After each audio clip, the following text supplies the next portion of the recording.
Greetings, fellow noob. Today we find ourselves on Surf Kismet.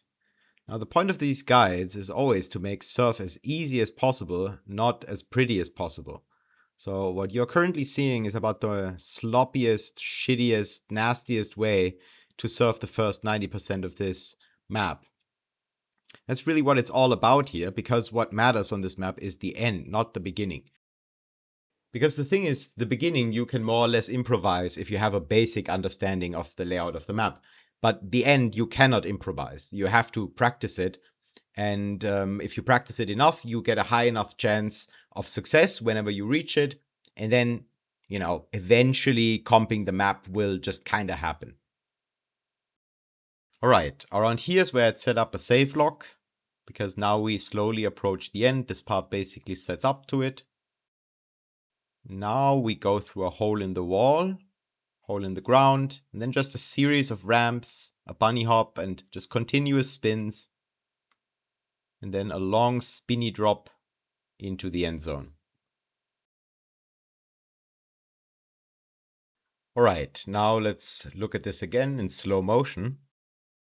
There's a bunny hop that basically sets up the end section, and we get onto this ramp here. And already here, I'm kind of too fast to really make this easy. You'll see in a second here that the drop through the hole in the ground is basically blind. If I was slower, it wouldn't be blind. I'm going to show you afterwards how to achieve that.